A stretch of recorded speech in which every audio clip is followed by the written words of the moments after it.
I'm Paul Sullivan, your host on the Company of Dads podcast, where we explore the sweet, sublime, strange, and silly aspects of being a lead dad in a world where men often feel they have to hide or at least not talk about their parenting role. I know this from firsthand experience as a lead dad to my 3 girls, 3 dogs, 3 cats, and somewhat remarkably, 3 fish who are still alive. I did this all while managing my career and striving to be an above-average husband. One thing I know for sure about being a lead dad is it's not a normal role. You're not doing what dads have traditionally done, going to work and leaving the parenting to mom or someone else. Nor are you always welcome into the world where moms are the primary caregivers. But here at the Company of Dads, our goal is to shake all that off and focus on what really matters: family, friendship, finance, and fun. Today, my guest is Dr. David Weinstein, who has delivered nearly 11,000 babies in the greater New York City area, and most of them, including my 3 daughters, at Stamford Hospital right here in Connecticut. David is one of the all-time great doctors, and it seems like I'm always running into someone whose life he has impacted. Stories of his grace and coolness under pressure are legend, so legendary that I decided to dedicate an extra chapter in my first book, Clutch, to David and people like him who operate so well under pressure. Ahead of Mother's Day, I asked him to come on the Company of Dads podcast to share some of his extraordinary experiences and stories and talk about some of the lessons learned after bringing so many babies into the world. David, welcome. Thank you, Paul. It's great to see you again. All right, let's start off with the basic question. How, of all the different specialties you could have selected, how did you choose to become an OB/GYN? Well, I should tell you, and I thought you might have known this, but both my dad and my brother are pediatricians, and my uncle and cousin are obstetricians. So when I was in medical school, I wasn't quite sure whether I should follow my dad and my brother's lead or my uncle and cousins. But in fact, I really loved medicine, and I wanted to be a cardiologist. And I did my internship actually in New York at Mount Sinai Hospital. And in those days, we had to do an internship before our residency. And I probably could read an EKG as well as any of the cardiologists. But back in those days, I must tell you, we didn't have all the advances that we have today, such as stents and pacemakers. And sadly, I would leave on Friday to have the weekend with my family, come back on Monday, and some of my patients wouldn't be there. So I found that it was a very sad experience. And one of my classmates, who was a year ahead of me, was on the GYN service and convinced me to switch to OB/GYN. He said it's always a happy specialty every day. And that's how I became an obstetrician. You know, over the years, I've met your brother, Richard, as well. Did you guys ever think of like going into business together, like, you know, Weinstein brothers? And you know? Well, we both went to medical school in Chicago, and he did his residency there. But I was anxious to get back to the East Coast, so never really thought of doing that, sadly. And my dad was a pediatrician in New Jersey. Yeah. When you started out, I mean, did you ever imagine that you'd be in a place where, you know, nearly 11,000 people on this planet can say that you literally had a hand in starting their life? No, I honestly never thought of the numbers. And as you know, it's been a little over 50 years of delivering babies. And it just seems I enjoyed it so much, I can't stop. I'm still doing it. And it just, we enjoyed what we did so much. It didn't matter if we worked all night, if we worked 2 nights, we just did it. Very different from the young people today. Well, I'm sure, you know, if I were to ask you, like, who was baby, you know, 4,763, that would be hard to remember. But what was it like to deliver your first baby? Like, when was it? You know, where was it? What were the parents like? I was a medical student in Chicago. My brother at that time was a resident in pediatrics. And there was a hospital in Chicago called the Cook County Hospital. It was a large public hospital. And it boasted that it did over 12,000 deliveries a year. So just about every medical student in Chicago wanted to do a rotation there, and I was fortunate to get my rotation there. And my professor from Northwestern was a twin, and he was just marvelous. So it was my first day at the Cooks, and they had a huge OB floor, and it was a long hallway, and on one side were all the delivery rooms. And so I was immediately introduced to one of the residents there and a nurse, and they said, "Oh, we have a delivery for you." And I said, "Well, I've never done a delivery. Don't worry, we'll help you." So they bring me down, and this woman is having her sixth baby.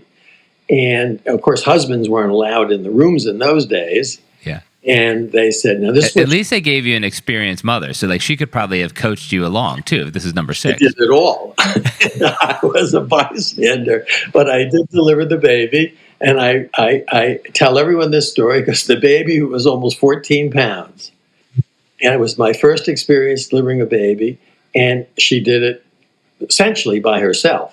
I mean, I was there, but I don't remember what I did, and I had a nurse. The resident had left.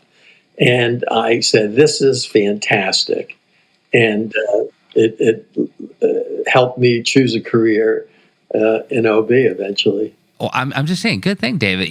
People don't know this, but when you were an undergraduate at Yale, you played football. So a 14-pound baby, you had the hands to get that kid. Yeah, I was a good receiver as well.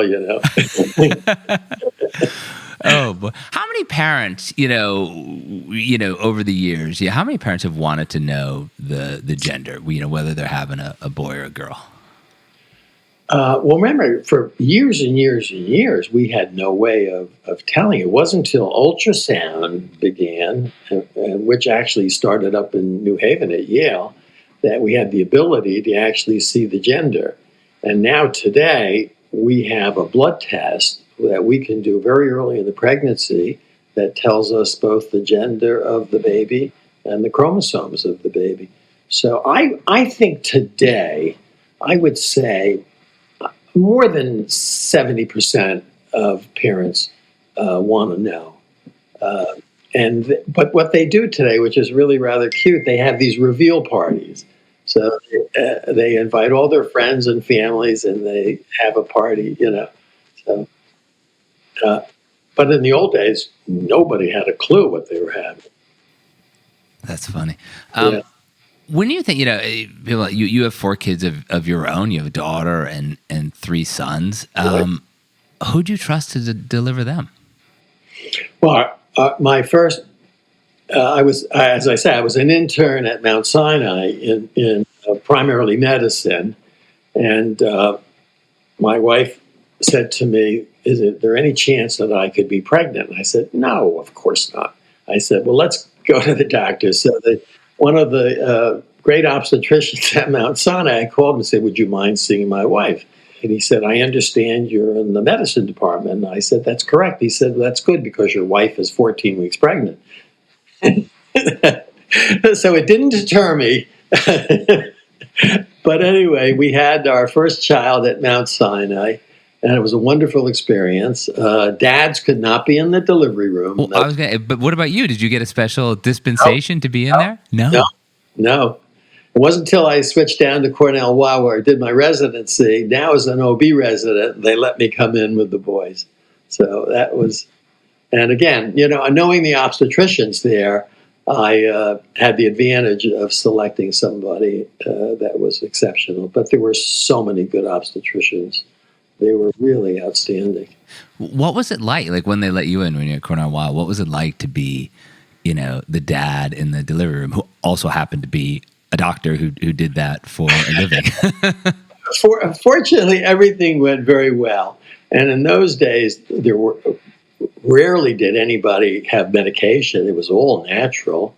And so that the good news was that the labors were very short because we didn't have epidurals, we didn't have spinals, we rarely medicated people. So patients really cruised, and the babies were much smaller than they are today. So it was a very fast experience. And you're watching your child come out. It's still pretty marvelous and overwhelming to see the little thing appeared. But like, were you like, chit chatting and talking shop with the other doctors while Paula was in labor? What? No, I was not. The only thing I was doing, I was looking at that fetal monitor, making sure that everything was okay. So I was eyeing that throughout the labor. Fast forward a bit, but just a bit more about your family. You have, what do you have? 5 grandkids now? Soon, yeah. 5 grandsons, soon to be 6. What's that been like? It's one thing to see your own children be born, but now you've seen your children have children. How has that been as an experience? Not obviously as a grandfather, but as an obstetrician as well. Well, I was only present for one of the births. So and my daughter had 2 of her sons in Italy, but the last, they happened to be in the States, and they had Theodore at Stanford. So I was there, and it was thrilling. It was really thrilling to see your grandsons. I think that there's a difference between the way you look at your children and your grandchildren. Your grandchildren it's all pleasure. Your children, as you probably know, a lot of angst and worrying. I don't worry so much about the grandchildren. I just enjoy them. That's fun. So you said, nearly 50 years, nearly 11,000 babies. You've pretty much seen everything. What counts as a challenging day of work for you? The office is always wonderful. You get to see patients you've seen for many, many years. I still think OB is the most challenging part of our day. I think now that... Why? Because parents are nervous? Because it's a human life? Why is it the most... Much older. And I think the risk to women as they get older are much more severe. And we're seeing that. If you look at the data in the United States, we're seeing a lot of women now in their 40s. We recently had a woman 50 delivering, and their cardiovascular risks are significant. So we're seeing a lot of complications throughout the United States. So I think what's changed is that obstetrics has become much more complicated because of the age difference now in women. And it requires a lot of attention, and no question about it. Yeah. I talked to one of your moms, not my wife, a different one of your moms, and she has this memory of you delivering 9 babies on the day that you delivered her daughter, her 3rd child. Was that, common? Was that your record in one day? What's the ebb and flow? 12. What's that? 12. 12 was your record. 12 in one day. I was thinking about this, and I remember that one day I had 12 deliveries. Yeah. Oh my God! So you took. There only my partner and I were doing 600 deliveries a year, and so we worked every other night, every other weekend. And if he went away on vacation, then I would work that week too. So, so we did a lot of deliveries, and but it didn't seem to bother anybody. We just enjoyed it. We really enjoyed it, and. Did you get like a reserved spot in the nursery? Like Weinstein babies go here? I didn't even get a parking space. Are you kidding? Wow. Yeah. The day you delivered 12 babies, were there multiples involved, twins, triplets, or was it? I think it was just all singletons. Although I have done, I've done quads, but not as an attending, as a resident. And then I've done triplets, yeah. And in fact, the quads were delivered vaginally. Yeah. There was a very famous doctor down at Cornell Weill, and I was helping him. And we did these kids all vaginally. Can you imagine? Yeah. Incredible. When you think of those, record days, 10, 11, 12 babies in a day, and obviously there's some when you 1 or 2, how would you prepare yourself for the day not knowing... Am I going to deliver 0 babies? Am I going to deliver 5 babies? Am I going to, if you're on call, you just do it. you don't think about it. And I can't tell you I've ever prepared for those days. I just say I'm on, and whatever happens, I'll be there. I'll be doing it. And we didn't think about it. It was automatic. It was just. Now you have to remember, in our residencies, when I was an intern, I worked every other night, every other weekend. So on a weekend, I would come in at Saturday around 7:30 in the morning. I wouldn't go home till Monday at 5, and I could work. Now that doesn't happen anymore in hospitals; they've stopped that. But we had crazy hours. But it didn't bother us. We were young. I have this memory. I mean, you have such a wealth of knowledge and expertise. I have the memory that, when our first daughter was born, we're sitting in the hospital. We're there for 23, 24 hours, and you'd come in and out. You'd check. How's everyone doing? Very friendly. And then all of a sudden you said, okay, we're going to go right now. And, okay, yeah, And it's only after our oldest daughter was delivered do you tell us that there's this meconium, and it suddenly went from, let's wait and see, to the baby's coming out right now. And so you went from just, normal day, checking on your patients. Surely you're checking on other people besides me and my wife. Yeah. How do you ramp that? I mean, that to me, that's why I wrote about you in my first book. That's the definition of clutch, being so great under pressure. What prepared you for that? Was it just years and years of doing it, or you just had a sense? Or I think it's both. I think there's no question years of doing it. But I also think when you love something and just being prepared, I think, and and I learned a very important lesson from a very wise man. He said, never skip a step. Just, if you think of something, do it. And I've always told the young residents that same message. And I think that prepares you for emergencies, and you're there. You just know what to do. You're always thinking, what's going on? How do I deal with this? And it's like everything else, Paul. You're great at what you do. Hello. Well, I'll say this. I'm thinking, your oldest son is my college roommate, best man in my wedding, 30 plus years. And I remember freshman year, I'd say, what's your dad do? Say, he's an obstetrician. Oh, that's cool. And, people don't know this, but Josh is very, very funny. And he had this joke that you would be at the pool, kind of disappear, get in your car. You don't live very far from the hospital. Get in your car, deliver a baby, come back. And I said, that's not true. And then, of course, over the years, as I got to know you, that is true. That really is kind of what happens, that you literally hop up from the pool, put on your bow tie, get in your car, 3 minutes later, zip down to the house. Within an hour, you're back. It's remarkable, very efficient. But, honestly, was there a point where you ever got tired of your own family time being interrupted? We're like, oh my God, another baby. Could we just get 3 done all at once? I don't want to have to keep going back and forth. It seemed that most of my deliveries were at night. So I would leave at midnight, and I'd either come back at 3, or if I had to go back, and I'd be home at 6:30 when the kids were getting up for breakfast. They had no clue that I had ever left. And so they didn't realize that I was gone most of the nights. And it just seemed like we had plenty of time together because most of my work seemed to occur in the evenings. Yeah. That's funny.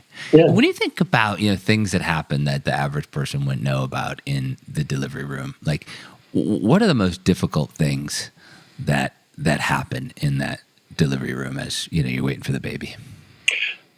I think for most of us, is when we see signs of some distress in the baby. And now we have to make a decision. How much time do we have to deliver this baby? So it may be the heart rate, it may be meconium, there may be other things that we're seeing that alerts us. And so I think that creates the biggest anxiety for doctors and nurses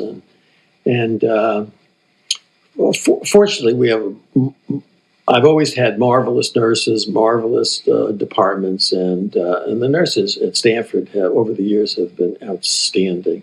I would say we probably have one of the best obstetrical nursing programs in the country. But I think those sudden soon to be an emergent problem is what is most stressful for most obstetricians. What do we do? Do we do a operative delivery, or do we do a C-section? What's the best and safest way to deliver the baby? Seeing all that, surely, so many babies on a regular basis, what scares you the most, and how do you manage, when you get scared? I think today we're seeing a lot of more complicated, what we call placental problems. So things like what we call placental previa. These are very low, poorly implantated placentas, or other kinds of abnormalities of placentation. And these create great risk for hemorrhage. So I think our greatest fear today is either intrapartum hemorrhage or postpartum hemorrhage, because that's can be is that a life-threatening problem. Yeah. Absolutely, no question about it. So the obstetrical part is less serious than the placentation problems, and so fortunately we have a department that's prepared for it. But still, it's always very, very, very nerve-wracking. This is a little off topic, but I'm just curious, why is it happening more today? Is it happening because people are having children older, or what's causing it to happen more today? I'm not 100% sure. I think that's part of it. I think age is playing a role. I think that we're seeing a lot of in vitro fertilization. I think you get more placental problems with in vitro fertilization.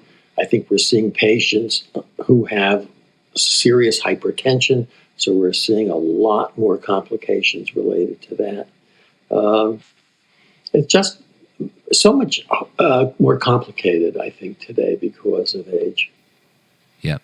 Yep. So let's pivot a bit, because it is the Company of Dads podcast, and I know from having been in your office many times with my own wife, with my own kids, that good part of your job is also playing therapist and also playing sort of counselor to these families. When you think about the difference between a first time dad and an experienced dad who's doing the dad job well, what stands out? What are some of the distinctions between the rookie and the pro?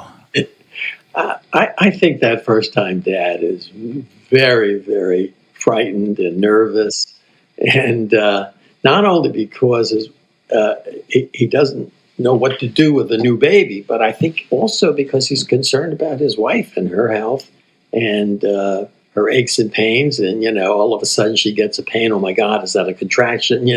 What does this mean? Yeah. So what about the experienced dad? What makes him the pro? I've been through it. Hell, are you kidding? I was there. I know what's going on. I think it's just that it's like everything else. The more experience you have, I think the more comfortable you feel with what you're doing.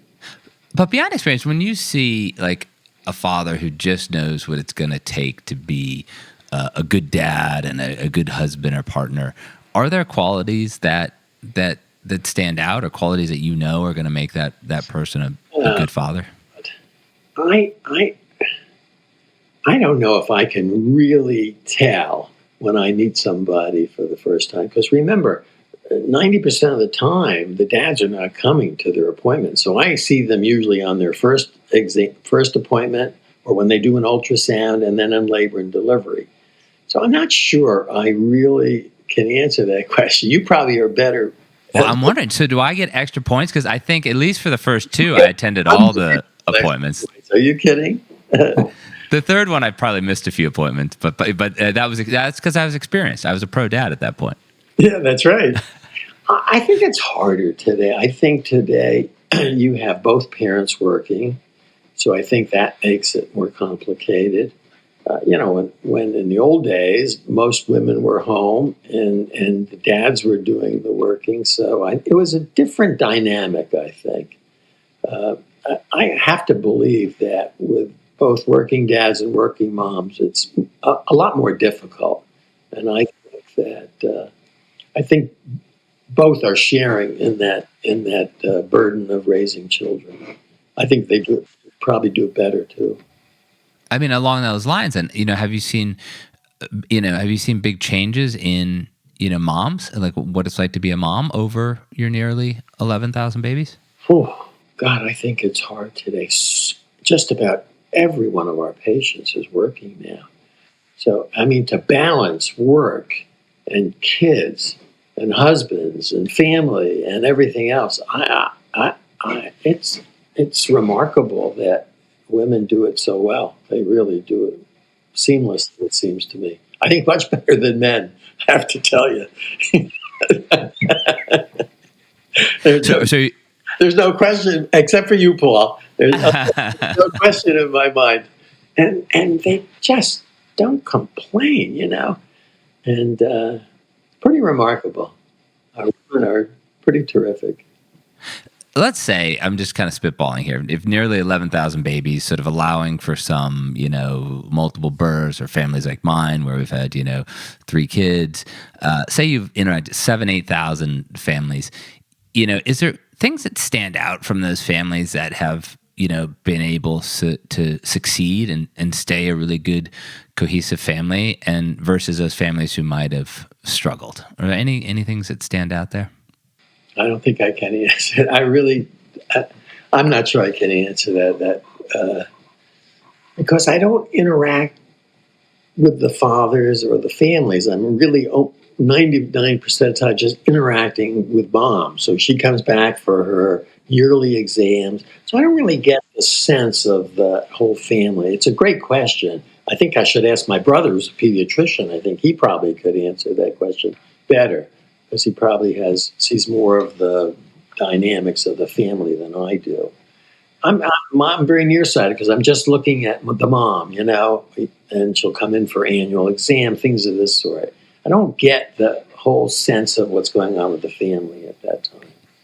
I have this great memory with each of my daughters. You would, and we know each other well, but with each of our daughters, you'd come in, you'd say, give me the baby. You'd hold the baby, you'd look the baby over, like, okay, baby looks fine, and then you'd hand the baby back, and you'd be off to your next delivery. I mean, you're a master at this.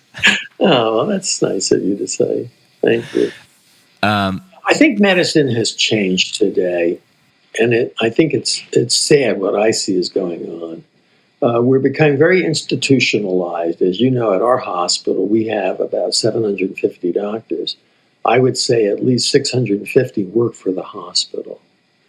And I think that changes. In private practice, if I get a call from a patient, I will return that call always the same day. When you have these large institutional practices, often those calls get neglected to maybe 2 days later or 3 days later, and that saddens me because I think that responsibility of that physician is to be in touch with their patient and in a timely fashion. I don't see that happening today. Yeah, sadly. I tell you straight. I don't know if I You are, but you have your gatekeepers, you have your nurses and the people who answer the phone for you. And I have such recollections, there were times when my wife, she'd be, worried about something, concerned about something, and she'd call and they'd say, okay, yeah, we'll give Dr. Weinstein the message. He'll call you right back. And she would be, beside herself. And I said, what are you going to do? Like, I'll call. And I would always call and I'd put on this voice. I'd say, hello, this is Paul Sullivan calling. I need to speak to David Weinstein right now. And they would hear the urgency in the male voice, and 1 second, and you'd pick up the phone and like, what do you need? Like, why are you calling? And I'm like, Laura has a question. And that was always my secret to get through to you. It worked. It worked. Very effective. Any last thoughts? This has been a lot of fun. Any last thoughts on what we should know from all your knowledge? I've been a very lucky person. Wonderful. David Weinstein, thank you very much for being my guest on the Company of Dads podcast.